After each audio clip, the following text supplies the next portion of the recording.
Hello and welcome to today's episode of the Balanced Approach podcast. I hope you are well. My name is Louis. I'm the host of this podcast and I hope you're enjoying the episode so far. Today we will be covering the 4 beliefs that are holding you back, or probably holding you back. I want to outline this episode by saying this isn't coming from a position of judgment. None of the phrases are. It's coming from a position of care and compassion. So please don't feel judged by any of these things. I've done a lot of these things myself in the past. So please remember these as we are moving through them. If you feel that any of these strike a chord with you and you want some support, then you know I am. Just reach out and I'm happy to support you. But we shall get cracking straight away. So you believe that you just need to be told what to do. Time and time again, I see and hear people say, just give me a meal plan, just give me a gym plan, just tell me what to do. When in reality, how many times have people done that and it's actually worked? And I don't actually just mean it's worked for a couple of weeks or a couple of months. I mean, what have you actually learned to actually take you forward? What do you understand and how can you change what you've learned to adjust it to your lifestyle and your goals and make it work for you moving forward? And the reason that people sell you these plans is that in 6 to 12 weeks time, that once you've paid for your plan, you'll do it. Potentially you might do it for a couple of weeks, you see some good results, and then don't know where to go, you revert back to your old ways and bounce back, and then they can just sell you another copy and paste plan because you go, you know what worked last time, that gym plan, that meal plan that I got.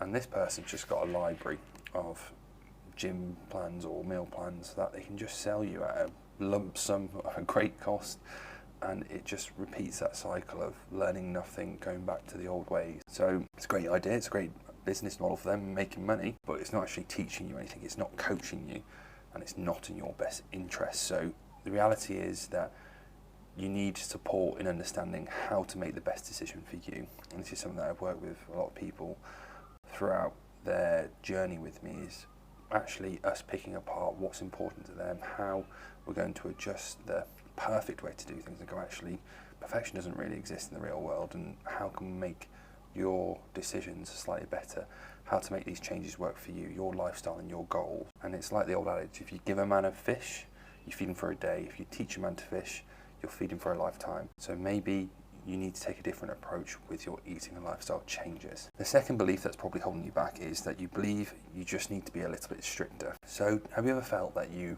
are on the wagon or off the wagon? You're not alone in this.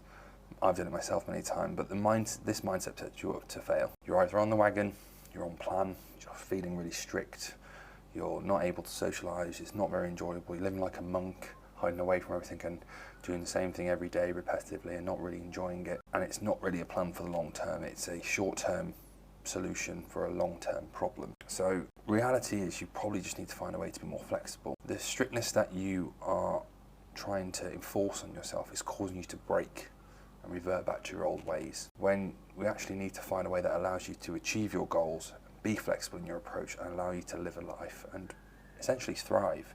That flexibility is needed day to day because not everything goes to plan, and sometimes you have to make a decision on the fly, and we're making decisions constantly throughout the day anyway. So if there's things that we can do more naturally where we don't have to think too hard, where a simple one would be having a few go-to options on the road, for example, when someone's away, of right, so this is what makes a better option in regards to your eating habits, trying to get some protein in there, some fruits and vegetables, something that's going to be more satisfying and filling, and something that you actually enjoy, and trying to get that option lined up for people. Having a few options on the road is a lot easier than going, right, you have to eat this chicken, vegetable and rice every day, and if you haven't got that packed with you, there's no plan B, because that's what the meal plan says that you have to have. That's not sustainable long term for people. So essentially forget the wagon. Instead, let's just find a way that you can eat and allows you to do all things that you want to do and value. So enjoyment, be sociable, quick, easy and flexible, because that's really important in today's life, and being efficient with our decisions that allows you to achieve your goals. The third belief is that you believe that weight loss will be the single solution to all your problems.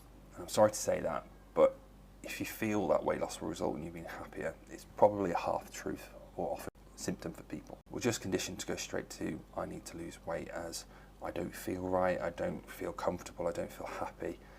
You know what the problem is? It's my weight. What actually people really want to do, like I said there, is they want to feel more comfortable day to day. They want to feel happier and confident in themselves. They want to feel more relaxed around food and in social situations. They probably want to feel a bit fitter, stronger and more capable day to day and less judged.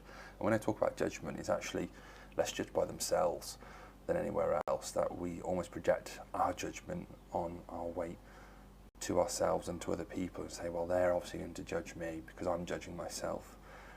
And this isn't me saying that weight loss won't improve any aspect. Actually, I'm a big advocate for weight loss, especially in regards to improvement in health in general. And it can be a part of it, but it's only a piece of the puzzle.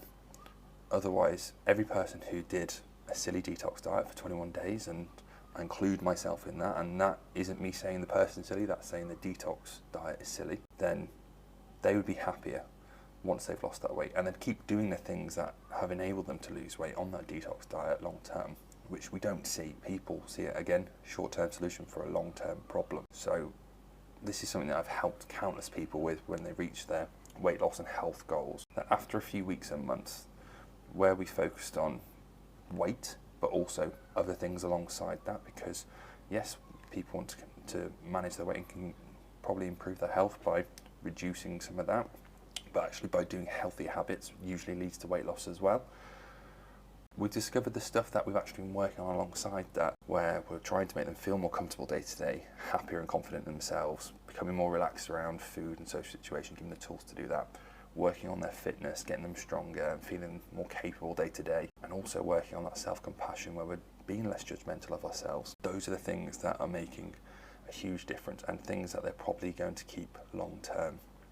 The amount of times that I've spoken to someone and they've said, this is something I can see myself and I'm so much happier now I've started doing these things, and I wish I started doing these things sooner, that it's not the weight loss element, it's the self-compassion, it's practicing gratitude, it's strength training, mobility, taking time for themselves, spending time in nature, going for a walk and feeling more active and getting the benefits of healthy habits in general. So the belief is that weight loss will be the single solution to all your problems that's probably holding you back, when actually your weight, your body and your size aren't necessarily the only problem or a problem at all. Instead, it's only a part of the puzzle, and working on your self-worth, happiness, compassion from a health-first perspective or approach will take you much further than just a lower number on the scale ever will. And the fourth belief is that you believe that you just need to be less busy, and then you'll be able to prioritise your health and weight loss goal. So who here listening to this has said, I'm just too busy, or I'll get round to that when things quieten down a bit? How often do you get round to it? Probably not very often. The fact is that you need to work into your schedule and make it a priority. Being busy is pretty much a constant day to day. Everyone's busy, we're always busy, and if we're not busy, we'll find something to make us busy. So if you let that get in the way of progress, then you probably won't make any progress. And there's a really famous quote that I love, and it will sound a bit extreme, but the woman who wrote it experienced this in her life, and now she goes around helping people do the same, of prioritising their health and wellness. If you don't make time for wellness, you'll be forced to make time for sickness, and she had to take a long, I think it's Joyce Sunuda is her name, or Sunada, and she was forced to take a prolonged period of time off work just because she'd worked herself to the bone and she was stressed and overworked and overwhelmed. This made her prioritise or appreciate and be grateful for actually her health and well-being. And this is something that I often see with people, that they spend all their life trying to accumulate all this money and prioritising money, work, other things. I'm not saying these things aren't a priority, but health and wellness should be in there. And then they spend their later years trying to recuperate that health that they wish they prioritised earlier on. And we know that the earlier that we can get into these healthy habits around physical activity, eating better, managing our stress, prioritising our headspace, getting time outside, socialising, all these things together will pay back in dividends further down the line. So you believe that you just need to be less busy and then you'll be able to prioritise your health and weight loss goals, when in reality you'll always be busy.